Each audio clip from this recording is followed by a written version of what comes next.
there with Losing It For Me 42 with my week 59 update. I had vertical sleeve gastrectomy, or VSG surgery, on October 26, 2016. My high weight was 389, and that was in April of 2016. My surgery weight was 324.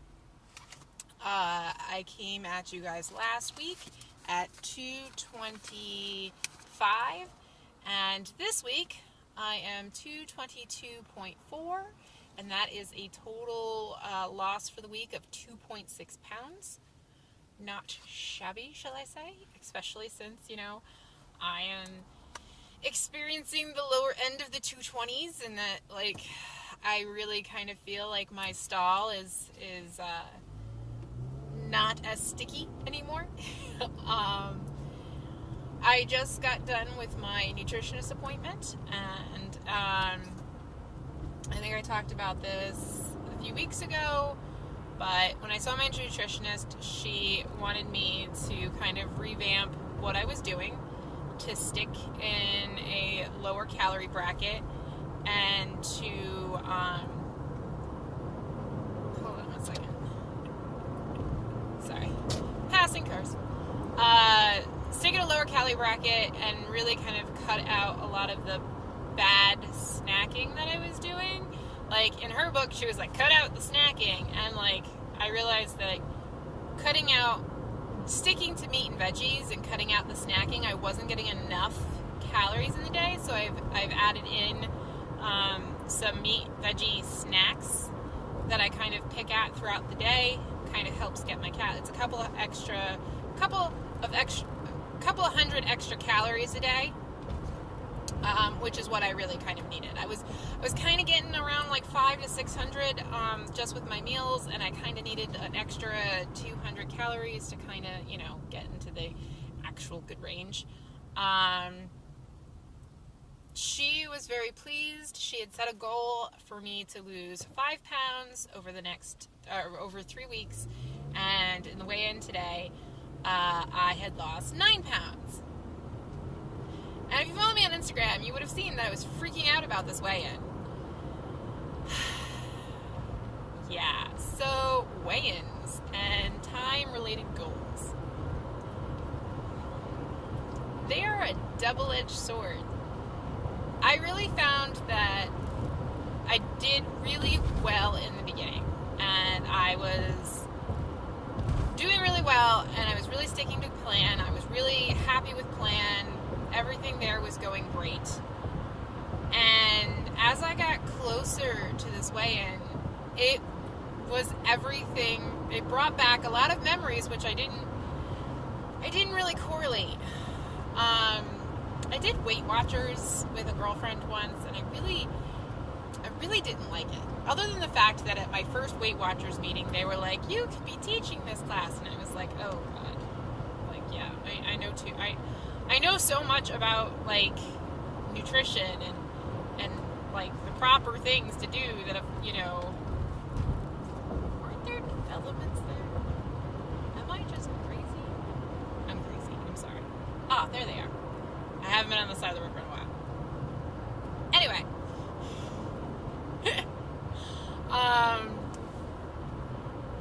So I didn't like about Weight Watchers was the fact that you had to weigh in. And there's so much pressure with that.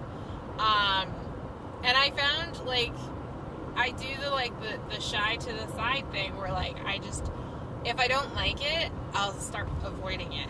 And I had thoughts of canceling my nutrition appointment, and now I'm 9 pounds down. She wanted to see 5. She's over the moon ecstatic, and here I was considering canceling my appointment because I was afraid that I would somehow weigh in heavier. Or, no, I wasn't afraid that I was going to weigh in heavier. I was afraid that I wasn't going to hit the 5 pounds. Which is even more interesting, is that I wasn't afraid of showing progress. I was afraid I wasn't going to hit goal, her goal. And I was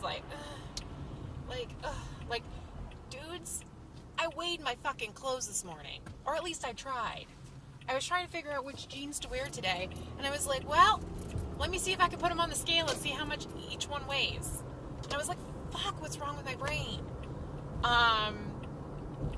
I I strategically wore clothes that were very light and that I could easily strip down without being noticeable that I was like stripping down, because it's winter. Like, I wanted to wear a sweater, and because it's fucking cold, and I want to wear a sweater and I want to be warm, but when I weigh in, I don't want to be like, well, here, let me take 15 layers off.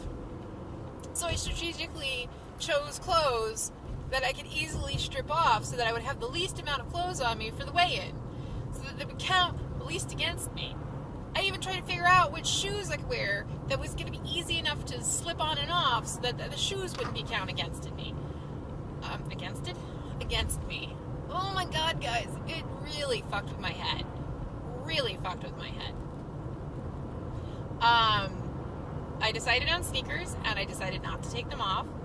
I went with a jacket and a scarf, and I left the scarf in the car because I didn't want that to be awkward, and then I just took the jacket off, and I felt like that was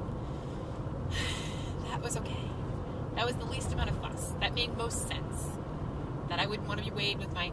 I think it was really like I was afraid of what people would think, and literally it's just me and the nutritionist. It's not like me and like a lot of people standing around. It's just me and the nutritionist doing the weigh-in, and I was literally worried of what she would think of me if I had to take off like a whole crap load of layers. This is fat girl brain.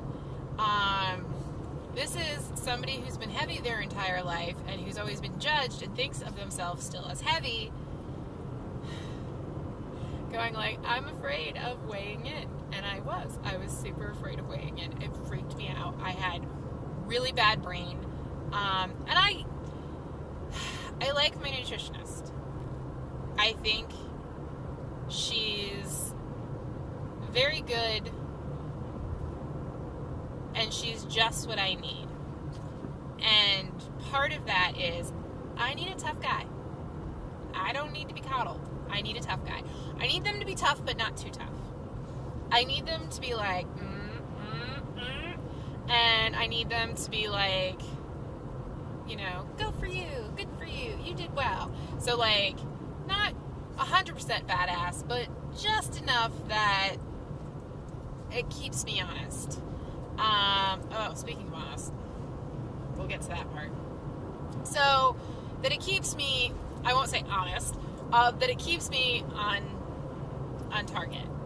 And I really do feel like that is what I get, and that I'm happy there. So much, but having somebody be like really hold you accountable is a lot of pressure, and it freaked me out, and I had like total bad brain mentality onto it. Total bad brain, and I did well, and I had total bad brain. Oh my god, could you imagine if I didn't do well? This is exactly what happened when I did Diet Bet. I exceeded Diet Bet like hugely, but the entire time up to the weigh-in, like, not the entire time, like in the beginning I was like, yeah, I'm doing great, everything's wonderful, but as the weigh-in approaches, I suddenly get like this crazy brain kick in of like, oh my god, what's gonna happen? And I think it's the whole, like, most of your, no, I don't want either one of these lanes. You're both slow and stupid. But I think this is like the mentality of being heavy your entire life, is that every weigh-in is always a bad thing, and so therefore, like, I haven't gotten out of that, and I didn't do well when I had to weigh in for, when I used to see my bariatric surgeon before surgery, I had to weigh in, and that was really stressful for me. And again, it wasn't that I was doing badly or poorly or anything. It was just, there's a lot of stress involved in that. And yeah, not my finest. It really does a lot to my brain. And I think, like, and to some level, we all kind of do that, but like, on some tiny level, some of us bigger than others, but like, I was flipping out because, well, not flipping out, but I was stressing out because I had dipped to 221 and then I bounced up. Now, this is completely and totally normal for me. End of Shark Week, my weight normalizes. I have a big drop during Shark Week, and then my weight normalizes. So it's not unusual for my weight to go up. Usually not by much, and it didn't go up by very much. It went up about 1.5 pounds. But that's just super normal for me, and yet I'm like, oh, I'm a failure, I ate badly, everything's bad, and I'm like, just, oh my god. So yeah, I need to be smacked in the face a bunch of times. Bad brain. And I even told my nutritionist, and I told her, like, I want another appointment. I really found having a goal and having a time limit helpful. And I did. I really, really did. I almost forgot where I was going and almost went home and not back to work. This is how stressful I am. I'm stressed about so much going on in my life right now. This is just a tiny fraction of it. And I think that life stress is really what's making this other stress more pronounced, even though it's not really this pronounced. Like, I think it, you know when you're stressed about one thing and then it just kind of stresses every little other thing that happens, just kind of stresses you out more. I think my life stress is impacting my weight stress. And it's just blowing it out of proportion. And I'm just like, why am I so, like, crazy over this? And I'm like, oh, I think it's now, like, literally right now, oh, I think it's just life stress. I think life stress is just seeping into all aspects. But yes, so I thought having a time limit and a goal very helpful. It kept me honest. Oh god, no, it did not keep me honest. It did not keep me honest. I will say that, and I will get into that in a minute. It kept me on point. It kept me on, on track. So the non-honest thing. This was interesting. I edited my FitnessPal.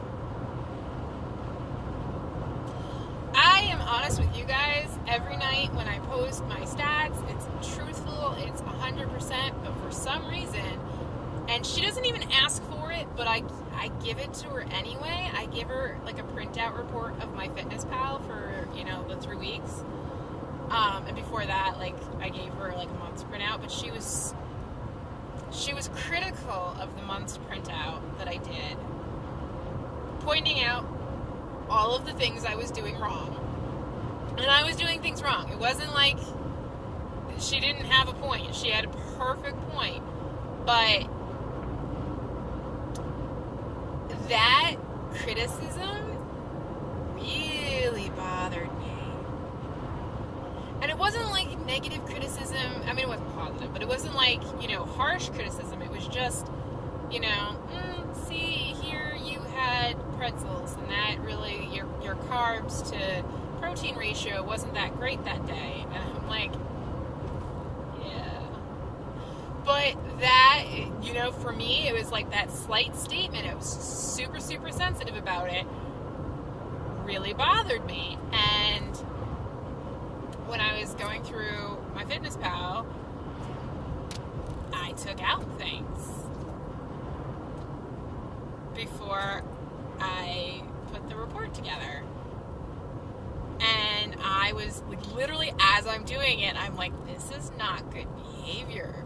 This is not good behavior. And like,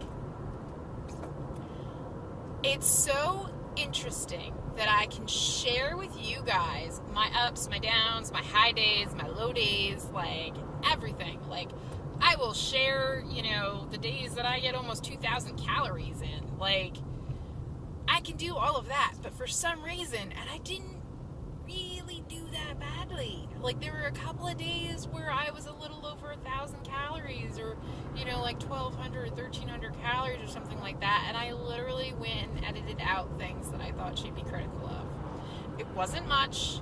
It was literally less than a handful of things that I ate that I took out, and I was just like, this just bothers me. So,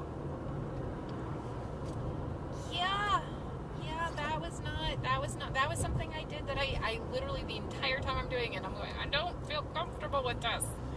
And why are you doing it? So yeah, that was not good. And I think I have to really evaluate that behavior, and I really just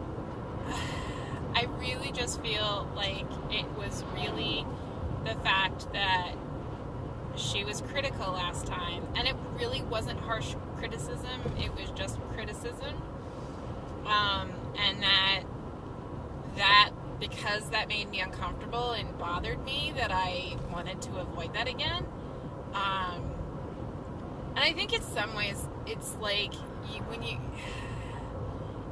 when you're really heavy and you're eating something that isn't the best and somebody comments on it, and it could be like, oh, you're having another cookie, and it's like they're not really talking about you like it's a bad thing. They're just like, oh yeah, you're having a cookie, and it's like you're going in your head, you hear like, that's your 10th cookie, Susan.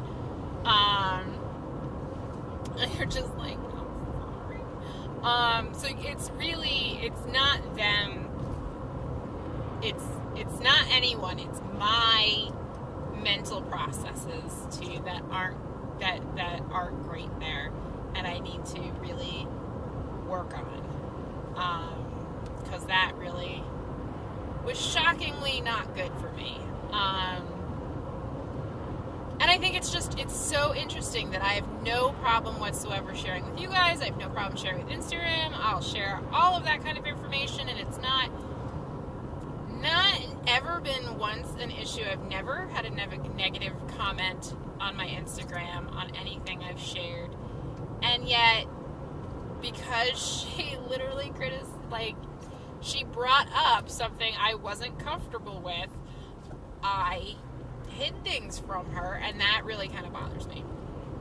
But I have a set goal. I'm going to see her in a month from now, and at first she's like, I'd like to see you lose another 10 pounds. And then she was like, oh, why don't we shoot for 6 to 8 pounds? And I was like, that's so much more realistic. Because I'm like, yeah, I overshot this time, but you know, your body usually goes, here you get, and then stops for a while. So I like having a set goal. I found it to be helpful. I found I was looking at it going oh, you know, I'm going to have my weigh-in and then I can eat crap again. And it's like, and I told her that, and she's like, no. And I was like, no, trust me. I know. It's just literally that's where my brain was going. And I was like, that is not cool. So I need this to continue. So that's my update, guys. I got a lot of mental shit to work on, because I will say the last couple days have really proven that I got a lot of mental shit to work on. Okay, guys, bye.